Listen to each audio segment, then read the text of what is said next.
प्रदेश के मुख्यमंत्री योगी आदित्यनाथ ने गोरखपुर जिले के वनटांगिया गांव में दीपावली की खुशियां बांटी।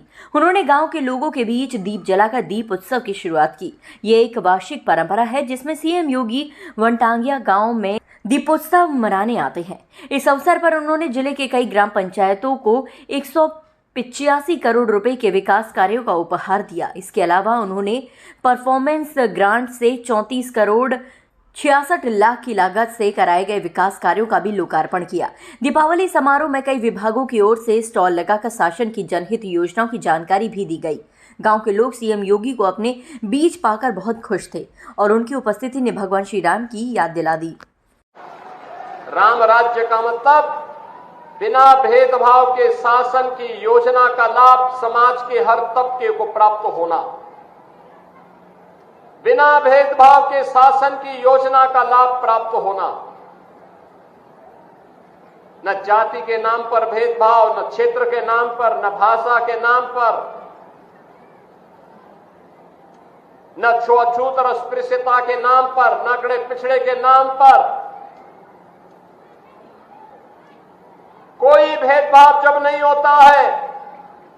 और यही तो कार्य 10 वर्षों से प्रधानमंत्री मोदी जी के नेतृत्व में भारतीय जनता पार्टी की सरकार ने किया है। मकान मिलेगा सबको, राशन मिलेगा सबको, आयुष्मान के 5 लाख रुपए की कार्ड की सुविधा, मुफ्त उपचार की व्यवस्था मिलेगी सबको, रसोई गैस का सिलेंडर का लाभ मिलेगा सबको, विकास का कार्य होगा, रोजगार मिलेगा।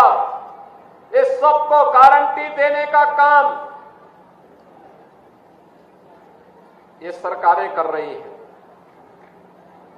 बहनों और भाइयों, यही राम राज्य है।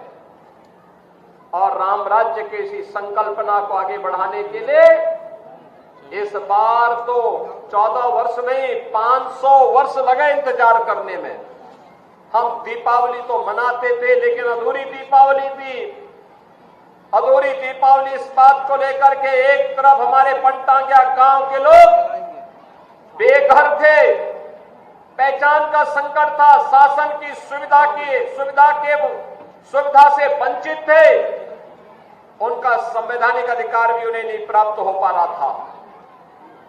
और दूसरी तरफ अयोध्या सुनी थी। अयोध्या की पहचान जिन प्रभु राम से थी वो अयोध्या में राम ही नहीं उठे। लेकिन यह वर्ष विशेष है, हम सबके लिए अद्भुत है, अलौकिक है, दुनिया को चंबित करने वाला है और हम सबके जीवन में भी कुछ अद्भुत होने वाला है। और वह है कि 500 वर्षों का इंतजार कर समाप्त करके प्रधानमंत्री मोदी जी आज प्रधानमंत्री मोदी जी के नेतृत्व में केंद्र सरकार प्रधानमंत्री मोदी जी के नेतृत्व में केंद्र और राज्य सरकार के प्रयास से विकास भी हुआ है और विरासत का संरक्षण करते हुए अयोध्या में रामलला का भव्य मंदिर का निर्माण भी हुआ है और रामलला विराजमान होकर के दीपोत्सव के कार्यक्रम को, दीपावली के कार्यक्रम को कई गुना बढ़ा दिए हैं।